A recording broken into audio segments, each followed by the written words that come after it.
I still remember that morning vividly. The moment when my entire world shattered.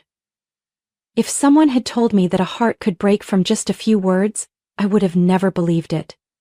Until I witnessed the man I loved most walk out the door, leaving me and our newborn twins behind. I once believed that love could overcome any obstacle. That as long as we were together, nothing could tear us apart. But I was wrong. Love, it turns out, is not always strong enough to triumph over greed, ambition, and the manipulation of a woman who calls herself a mother.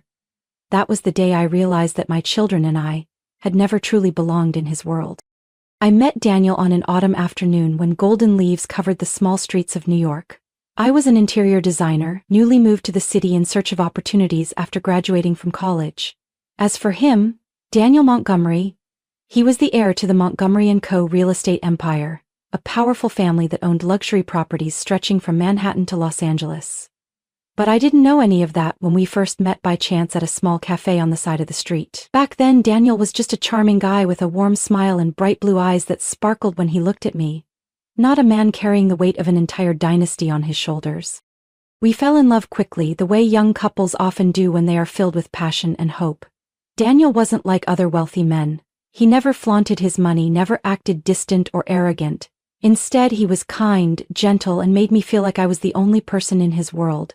Those first months together were the happiest time of my life. I loved him with all my heart, never realizing that love alone wouldn't be enough to withstand the crushing weight of the Montgomery name and its legacy.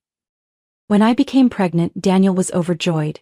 He held me in his arms and promised to protect me and our child forever. But love and promises were not strong enough to stand against his mother, Margaret Montgomery, a woman with piercing gray eyes and a heart of steel. I still remember the first time I met her, just a week after Daniel found out I was pregnant. She invited us to a lavish party at the Montgomery estate, where crystal chandeliers illuminated walls adorned with paintings by famous artists. The moment I stepped inside, I knew I didn't belong there. The women in their extravagant evening gowns eyed me with scrutiny. The men, mostly business associates of the family, barely acknowledged my presence as they moved through the grand room filled with power and prestige. Margaret Montgomery sat at the center of the room, a glass of red wine in her hand, her cold gray eyes scanning me from head to toe. She did not display immediate hostility, instead she wore a polite but utterly insincere smile. But I knew from that very first moment that she had already decided I was unworthy. "Daniel tells me you're pregnant," she said, her voice devoid of any real emotion. How unexpected. I didn't know how to respond. I tightened my grip on Daniel's hand, feeling the tension in his body. He forced a weak smile, trying to maintain a pleasant atmosphere, but I could see the worry in his eyes. Throughout the entire evening, Margaret said nothing more to me, but I knew this wasn't over. And just as I had feared, a few days later Daniel began to change. He became distant, lost in thought, frequently sleepless, and constantly receiving mysterious phone calls from his mother. When I asked, he simply reassured me that everything was fine, that I had nothing to worry about. But the unease inside me grew stronger with each passing day. By the time I gave birth to our twins, I was certain that something was wrong. Daniel was still there at the hospital, still smiling gently as he held our babies in his arms, but there was an invisible wall between us. A distance I couldn't cross.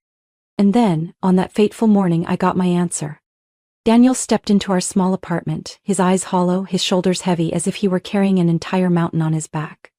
I was holding our newborns, gently rocking them to soothe their cries. When I saw him, I smiled, believing he had come to start our new life together. But that smile quickly faded when I saw the look on his face. "We need to talk," he whispered. I placed the babies in their crib and turned to him with growing concern. "What's wrong, Daniel?" He didn't answer immediately. He swallowed hard, his eyes avoiding mine. "I can't do this anymore," he finally said, his voice weak and trembling. "I just can't." My heart stopped. "Can't do what?" Daniel took a deep breath as if the words he was about to say would destroy everything. I have to leave." The air in the room turned ice cold. I could feel my heart shattering, each fragment piercing deep into my chest. "Leave?" I repeated, my voice barely a whisper. "What do you mean, Daniel?" He looked at me with tortured eyes, but there was no hesitation in his expression. He had already made up his mind. "My mother was right. he said, his voice thick with emotion. "We don't belong in the same world. I can't stay." Tears streamed down my face before I could stop them. I shook my head, refusing to believe what I was hearing. "You're leaving me, leaving your own children just because she told you to?" Daniel didn't respond. In that moment, I realized that the man I loved was gone. In his place stood a coward, a puppet controlled by his mother, a man willing to trade his wife and children for the security of his inheritance. Daniel turned his back on me and walked toward the door. I wanted to scream, to run to him and beg him to stay, but my body was frozen in place. "I'm sorry," he said, but he didn't dare look back. The door slammed shut behind him, leaving me alone with our newborn twins and a shattered heart. I sat there, staring at the closed door where Daniel had just walked out. A part of me still hoped it would open again, that he would return and tell me this was all just a nightmare. But that didn't happen. In this tiny apartment, it was just me and my 2 newborns, completely unaware of the loss I was carrying. Tears fell silently down my face as I gazed at the 2 fragile lives lying in the crib. They had no idea that their father had just turned his back on them, abandoning me to raise them alone. The first days after Daniel left were the darkest of my life. I couldn't eat, I couldn't sleep, I couldn't do anything except hold my babies close and cry. At night, the apartment felt empty and unbearably cold. The sound of their tiny cries echoed off the walls, blending with my own muffled sobs. I was completely drained, physically and emotionally. My body still ached from childbirth, but the physical pain was nothing compared to the feeling of being abandoned. I couldn't forget the moment Daniel stood there, his eyes filled with guilt but no real struggle. He had chosen the easiest way out, walking away. All the promises of love and devotion had suddenly turned into meaningless words. During those days, I felt like a different person. I let myself drown in despair, shutting out the world entirely. My phone rang countless times, friends, acquaintances, people who were worried about me, but I never picked up. I didn't know how to face them, didn't know what to say when all I had left was a broken heart and 2 babies depending on me. But then, one night as the rain tapped against the window, a truth I couldn't ignore finally settled in. I didn't have time to grieve anymore. These 2 little souls needed me. If I continued like this, who would take care of them? Who would hold them when they were sick, when they needed love and warmth? Daniel had chosen to walk away from them, but I never would. I wiped my tears, took a deep breath, and for the first time in days, I told myself, I had to get up. The next day, I started looking for a job, but life wasn't as easy as I had hoped. Before my pregnancy, I worked at a small interior design firm in Manhattan. However, as my due date approached, I had to take a break to prepare for the arrival of my twins. After Daniel left, I wanted to return to work, only to find that my position had been replaced. No one wanted to hire a single mother who had just given birth, someone who couldn't work late hours or maintain the flexible schedule that other employees could. I sent out countless job applications, but every single one was rejected. Some recruiters were blunt, telling me outright that I wasn't a good fit because I would have to devote too much time to my children. Others were more polite, simply stating that they needed someone who could give their full commitment. Something they didn't believe I could do. Every rejection email felt like another failure. But I couldn't give up. I had no other choice but to keep searching. There were days when I felt utterly hopeless, but whenever I looked into the clear, innocent eyes of my 2 children, I found the strength to keep going. I cut out every unnecessary expense and learned to live as frugally as possible. I couldn't afford childcare, so I had to manage everything on my own. The sleepless nights continued, not because I was grieving anymore, but because my babies woke up in turns throughout the night. I learned how to change diapers with one hand while scrolling through job listings with the other. I focused on remote work, hoping to earn some income while staying home with my children. After weeks of persistence, I finally found a freelance job, doing interior design for a small company. The pay wasn't great, but at least it covered our basic needs. I worked late into the night, after my children had fallen asleep, with nothing but the glow of my computer screen illuminating the dark room. The following months were a true battle. I was a mother, an employee, and the sole provider for my family. There were days when exhaustion weighed so heavily on me that I wanted to give up, but I couldn't. I had already lost so much. I couldn't afford to lose myself too. Gradually I realized that my pain wasn't as sharp as before. It was still there, lingering like a wound that hadn't fully healed, but it no longer controlled me. I was no longer the weak woman crying in the corner of a room. I was a mother of two, and I would not let life break me. I still didn't know what the future held, but at least I had started walking my own path, and this time I wouldn't let anyone decide my fate for me. I had grown used to long, sleepless nights. When my children finally drifted into deep sleep, I would sit in front of my computer, the pale blue light casting soft shadows on my tired face. Freelance interior design work barely covered our expenses, but I knew I couldn't keep living like this. I needed something bigger, something that truly belonged to me. The idea came to me one late afternoon as I was folding clothes for my twins. I realized that most children's clothing on the market looked the same, nothing special. The well-designed outfits were ridiculously expensive, while the affordable ones were poorly made. I thought to myself, why not create clothes that were both beautiful and comfortable for kids? I wasn't a fashion designer, but I had always loved creating things. When I was a child, my mother taught me how to sew tiny dresses for my dolls. She was no longer around, but those skills had stayed with me. So, I decided to give it a try. I borrowed an old sewing machine from my downstairs neighbor and started with simple pieces. Soft newborn onesies, stretchy leggings, and little dresses for baby girls. At first, I only made them for my own children, but when I posted pictures online, a few friends asked me where they could buy them. That was the moment I realized I had an opportunity. I didn't have much money to invest, but I had determination. Every spare dollar I earned went into buying fabric and supplies. I taught myself how to sew better, how to create more refined designs, and how to run an online business. It was harder than I thought. I listed my products online, but no one seemed interested. I emailed mom and baby bloggers but received no replies. Once I even got a small order, but the customer canceled at the last minute. The rejections piled up, and I started questioning if I was just wasting my time. But then, one night, as I watched my babies sleep peacefully in the outfits I had made for them, I knew I couldn't give up. I had come too far to turn back. I changed my approach. I took better, more professional photos of my products, built a small website, and started a blog, where I shared my journey as a single mother and how I was building my brand from nothing. I joined parenting groups on social media, sharing my experiences while subtly introducing my products. Slowly, little by little, the first orders began to come in. My very first customer was a young mother in Chicago. She ordered a newborn outfit for her baby girl. When I received the payment notification, I burst into tears, not because of the money, but because it was proof that I wasn't hopeless. Then came the second order, the third. Soon I started receiving messages from mothers thanking me, telling me how soft and comfortable my clothes were for their babies. Some even sent pictures of their little ones wearing my designs, their tiny faces glowing with joy. I named my brand Little Blessings because that's exactly what my twins had given me. A reason to keep going. The following months were an endless battle. I worked day and night, caring for my children, sewing clothes, packing orders, and managing my website. My small apartment had turned into a mini sewing workshop, with piles of fabric stacked everywhere and spools of thread scattered across the floor. Every morning I woke up before my children to answer customer emails. In the afternoon, while they napped, I cut fabric and sewed.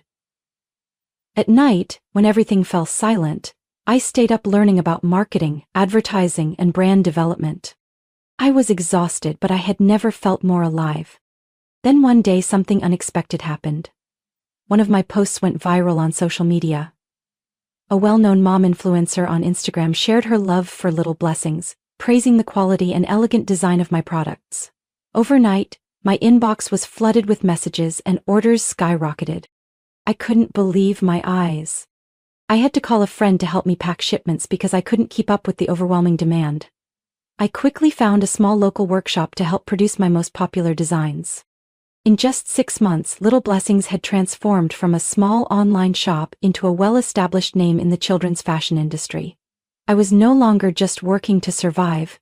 I was building a future for myself and my children. For the first time in years, I felt proud of myself. One evening, as I was folding clothes to prepare for shipping, I received an email from a major mother and baby retail chain in New York. They wanted to collaborate, to bring Little Blessings into their stores. I set my phone down, my hands trembling. This was an opportunity I had never dared to dream of. I turned to look at my sleeping children, my heart swelling with gratitude. I had lost so much, but in the process, I had found myself. And I knew this was only the beginning. I never thought I would be standing here today. From a woman abandoned and struggling in a cramped apartment with 2 infants, I was now running a thriving children's fashion brand. Little Blessings was no longer just a small online store. It had become a recognized name in mom communities, featured in articles about female entrepreneurs, and even made its way onto the shelves of major retail chains. Looking back on my journey, it still felt like a dream I once thought was impossible. But the most incredible part wasn't the success or the money I had earned. The most incredible part was that I had found myself again. I was no longer the weak woman crying behind a closed door, watching the man who abandoned her walk away. I stood up. I had built a life I could be proud of, one that was mine and mine alone. Every morning as I wake up in my more spacious apartment, watching my 2 children giggle and run around, I know I am on the right path. I no longer worry about how to afford milk for them, nor do I spend sleepless nights counting the last few coins in my wallet. Now I can provide them with a comfortable life, think about the future without the constant weight of uncertainty pressing down on me. But above all, there is one thing that matters most. I no longer resent Daniel. At first, I thought I would never be able to forgive him. He abandoned me when I was at my weakest, choosing money and power over his own family. But over time, I realized that holding on to resentment only kept me trapped in the past. Daniel no longer had a place in my life, and his existence no longer affected the path I was walking. One day, as I was reviewing my work schedule, I received a text message from an unknown number. "Amanda, it's Daniel, can we meet?" I stared at the message, a strange feeling washing over me. It had been years since I had last heard from him. After leaving me, Daniel had completely disappeared from our lives. I had no idea how he had been living, whether he was happy with his decision or not. But none of that mattered to me anymore. I put my phone down without replying. That afternoon, I sat in my small office, browsing through the latest designs for my upcoming product line. I couldn't stop my mind from drifting to the past, but this time it didn't bring me pain. I remembered the day Daniel walked out of our tiny apartment, the crushing despair that consumed me then. But I also remembered everything I had done to rebuild my life. I was no longer that woman. I was stronger, more resilient, and I no longer needed anyone else to complete me. The days that followed were busier than ever. I had an interview with a major magazine about my entrepreneurial journey, a meeting with a business partner to expand my brand, and countless orders to fulfill. Each day was another step forward in the journey I had chosen for myself. And then one day, I saw Daniel again. It was a Sunday morning when I took my children to the park. As I sat on a bench, watching them run and play, I felt a gaze from a distance. Daniel stood there, just a few meters away from me. He looked completely different from the last time I had seen him. Gone was the confident, proud man he once was. Instead, he looked exhausted, slightly older, and his eyes carried the weight of sorrow. He took a step closer, but I had no intention of standing up or showing any emotion. When he finally stopped in front of me, I simply looked up, waiting. "I wasn't sure if you'd even want to see me," Daniel said, his voice hesitant. I remained silent for a long moment before answering. "Then why are you here?" Daniel glanced at the children before turning back to me. "I saw you in the papers, saw your success, and I realized I was wrong." I wasn't surprised. I had expected this. "You realized that a little too late," I replied calmly. Daniel gave a sad smile. "I know." He looked down, his hands clenched tightly. "I just wanted to say that I'm sorry. Not because I expect your forgiveness, or because I want to come back, but because I truly regret what I did." I gave him a small nod. "Are you done?" He hesitated, as if he hadn't expected this response from me. I looked directly at him, without anger, without sadness. "Daniel, I've come a long way to be where I am today, and none of that has anything to do with you anymore." I didn't say anything else. I simply stood up and walked toward my children, leaving Daniel standing there alone. I didn't look back, nor did I care whether he was still watching. For the first time in years, I felt light. Daniel had once been a part of my story, but he was no longer the main character. I was, and I knew that I had won. Not against him, but against the pain of my past. I walked forward, holding my children's hands, looking ahead. No looking back, no regrets. Daniel sat alone in the vast Montgomery estate, the silence almost deafening. Since leaving me and our children, he had gained everything his mother had promised him: a secure career, an immense fortune, prestige, and a place among the elite. And yet none of it had filled the emptiness inside him. Lavish parties, high-profile business meetings, and luxury vacations, all of it passed by meaninglessly. When the spotlight faded, when the praises quieted down, Daniel was left alone in the suffocating silence. No one truly cared about him. No one loved him unconditionally, the way I once did. And then, one day, everything changed. Daniel was sitting in his office when the sound of my voice echoed from the large TV screen mounted on the wall. He flinched, his head snapping up. On the screen, I was being interviewed on a morning talk show, sitting across from a well-known host. "Your story is truly an inspiration to so many women out there," the host said with a warm smile. "From being a single mother abandoned by her husband to now building a successful children's fashion brand. Can you share a little about your journey?" I smiled softly, my gaze calm and full of confidence. A version of me Daniel had never seen before. "At first I didn't think I could do it," I said. "But I realized that if I didn't stand up for myself, no one else would. I had 2 children who needed me, and I couldn't let the past hold me back forever." On the screen, images of me and my children appeared. We were playing in a park, laughing, dressed in outfits I had designed myself. The host continued, "Your brand, Little Blessings, has made a huge impact in the children's fashion industry. What has been the most important lesson for you in this journey?" I smiled again. "The most important thing was learning to believe in myself. I am no longer the woman I used to be. No longer afraid, no longer dependent on anyone. I built my happiness on my own." Daniel felt his chest tighten, his eyes remained glued to the screen as if he couldn't believe what he was seeing. I had completely transformed. I was no longer the fragile woman he had abandoned. I wasn't just surviving, I was thriving. The final image before the segment ended showed me holding my 2 children, all 3 of us smiling radiantly. Daniel turned off the TV, but the images didn't leave his mind. He suddenly realized he had been wrong. So devastatingly, irreversibly wrong. For years he had tried to convince himself that he had made the right choice, that leaving me was the best decision. But now, seeing me happy and strong without him, he finally understood that he had lost the most precious thing in his life. He couldn't bear the thought that I had truly moved on without him. Without hesitation, Daniel grabbed his car keys and rushed out of the estate. He had no idea what he would say, no idea if I would even want to see him, but he couldn't continue living with this regret any longer. By the time he arrived at my apartment, the sky had darkened. Everything was different from the day he left. Back then, I lived in a small, cramped apartment, but now, I had moved into a spacious, elegant home. Modern yet warm. Daniel stood at the door, his heart pounding. He wasn't sure how I would react, but he knew he had to try. He rang the doorbell. A few seconds later, the door opened. I stood there, still me, yet no longer the same. I was stronger, more confident, and my eyes no longer carried any trace of sorrow when I looked at him. Daniel opened his mouth but didn't know what to say. I crossed my arms, my voice calm. "What are you doing here?" Daniel swallowed hard. I saw you on TV." I remained silent, waiting. He exhaled, trying to steady himself. "I was wrong, Amanda. I was wrong from the beginning. I should never have left you. I let my mother control my life and I lost everything." I tilted my head slightly, my expression unreadable.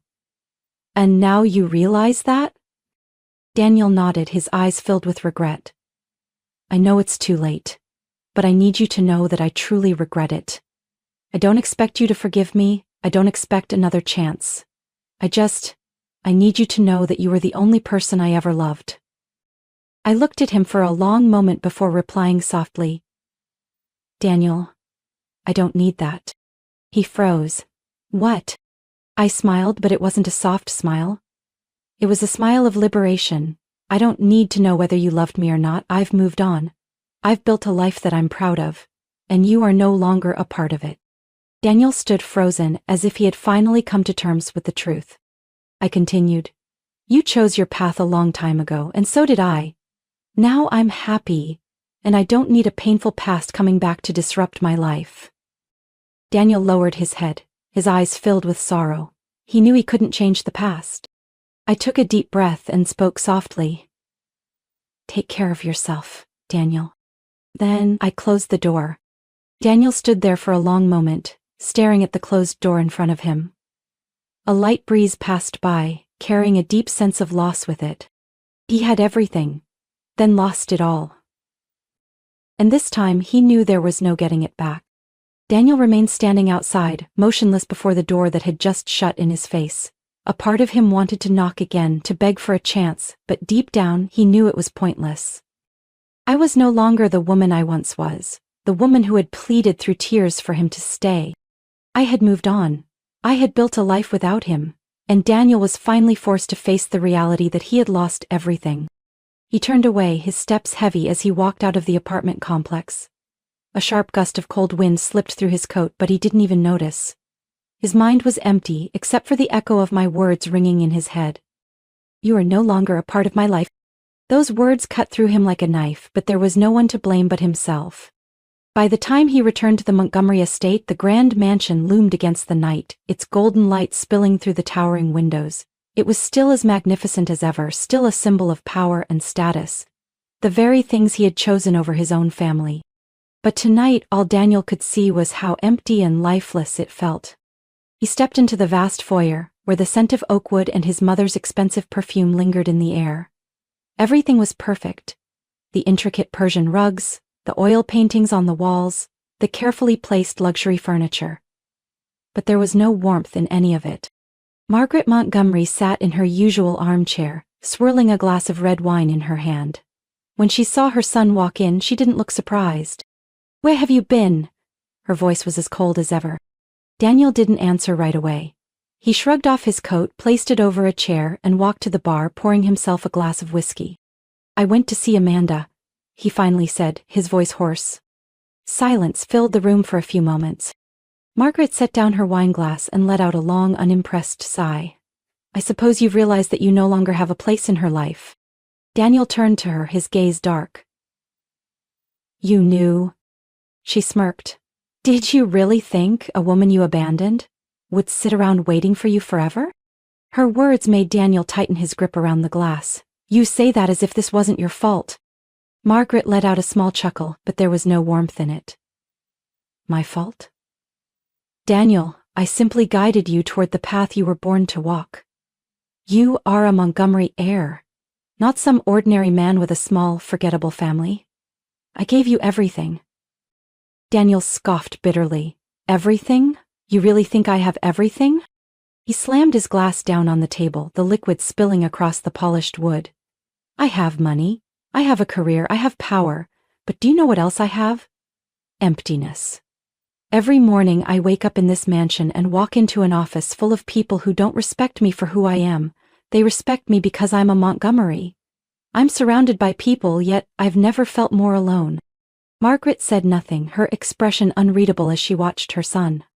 Daniel continued, his voice unsteady. "Meanwhile, Amanda moved on. She succeeded without me. Our children grew up without me. And He let out a bitter laugh. "All I have left is this place, you, and everything you call everything." Margaret tilted her head, folding her arms across her chest. "So, what do you want, Daniel? Do you expect me to apologize for helping you secure your future?" Daniel laughed, but there was nothing but bitterness in it. "No, Mother, you never apologize. You never regret anything you do." He exhaled sharply, shaking his head. "But I do." He looked straight at his mother, the once bright blue eyes now clouded with exhaustion. "I regret listening to you. I regret losing Amanda. I regret not being there when my children took their first breaths. But most of all, I regret letting you control my life for so many years." Margaret narrowed her eyes slightly, for the first time appearing unsettled by her son's words. Daniel took a deep breath, as if gathering the last of his courage to say what he needed to say. "I'm leaving." Margaret sat up abruptly. "What did you just say?" Daniel glanced around the mansion one last time, his gaze sweeping over the paintings, the luxurious furniture, the expensive decor he once thought he couldn't live without. But now, all of it felt like an empty shell. "I'm leaving," he repeated slowly and clearly. "I can't keep living like this. I don't know where I'll go, I don't know what I'll do, but I can't stay here." Marguerite stood up, her usual composed tone cracking. "You're acting like a fool, Daniel. Do you really think you can walk away from everything? If you step out of that door, you will lose your inheritance, lose everything I have built for you." Daniel smiled, but it wasn't a smile of happiness. It was the smile of a man who had reached his breaking point. "You're right. If I leave, I'll lose everything. But you know what? I lost the most important things a long time ago." He turned, grabbed his coat, and walked out of the mansion. This time, no one ran after him, no one stood at the door to stop him. Only a solitary figure walked away from the extravagant world he once thought he couldn't live without. And for the first time in years, Daniel felt truly free. Morning sunlight streamed through the windows, filling my spacious yet cozy home with warmth. The sound of my children's laughter echoed through the air, blending with the soft aroma of freshly brewed coffee. I sat at my desk, fingers gliding over the keyboard, reviewing the latest contracts for Little Blessings, the brand I had built from nothing. I had come a long way to be here today. From a struggling single mother abandoned at her weakest, I had become a successful entrepreneur, featured in business magazines celebrating women in startups. Little Blessings was no longer just a small online store selling baby clothes. It had grown into a nationally recognized brand, with its products displayed in major retail chains across the U.S. I had even opened 2 flagship stores in New York and Los Angeles, where young mothers came to find beautifully designed clothing for their children. Every day I was busier than ever, yet I never felt tired. Everything I had today was built by my own hands. No one handed it to me. I didn't rely on anyone. And most importantly, I no longer needed Daniel's validation. The day he walked away from the Montgomery estate, leaving behind the luxury he had once fought so hard to protect, I didn't even know. It wasn't until much later that I heard he had given up his inheritance, cut ties with his mother, and started over from nothing. But that no longer mattered to me. I no longer thought of him with resentment, nor did I care about what he was doing or how he felt. He was a part of my past, but that past no longer held any power over me. That afternoon, I took my children to the park. They ran across the lush green grass, their laughter filling the air. I sat on a bench, sipping my coffee, savoring the peace I had fought so hard to achieve. A woman sat down beside me, offering a warm smile. "You're Amanda, aren't you?" she asked, her eyes lighting up with excitement. "The founder of Little Blessings?" I nodded, smiling back. "Oh my God, I'm such a huge fan of yours," she exclaimed. "I've been following your journey for so long. Your story is truly inspiring. You've done what so many women dream of, rising from pain, rebuilding your life, and achieving incredible success."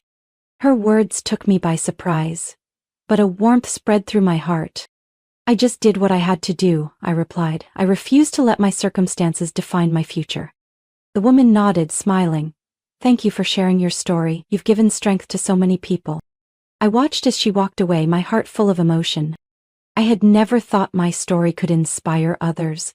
But now I realized that what I had built wasn't just about providing for my children or making a living. I had become a symbol of resilience, a woman who refused to be defined by her past. That evening I sat on the living room couch, my 2 children curled up in my arms. I told them a bedtime story. Not one about princes or princesses, but about a woman who stood up, overcame hardships, and created her own happiness. "Sue, did she end up happy, Mommy?" my little girl asked, her round eyes looking up at me. I smiled, kissing her forehead. "Yes, sweetheart. She created her own happiness." As I turned off the lights and stepped out of the room, I paused at the doorway, watching my children sleep peacefully. They were all I needed. I didn't need a man to complete me. I didn't need someone to come and save me. I had saved myself. My life, my happiness, my future, all of it was built by my own hands. And for the first time in years, I knew I was truly in control of my destiny. Life doesn't always go the way we expect, but how we face adversity defines who we become. From being abandoned and hitting rock bottom, Amanda rebuilt herself. Refusing to let the past control her future, she didn't need saving. nor did she need validation from the man who once left her behind. Her success, happiness, and freedom were all her own doing. This story isn't about revenge or regret. It's about growth, resilience, and reclaiming one's life. It stands as proof of the strength and determination of a woman in the face of adversity. What do you think about Amanda's journey? Do you agree with her decisions? Share your thoughts in the comments, and don't forget to follow the channel for more inspiring stories about life and family.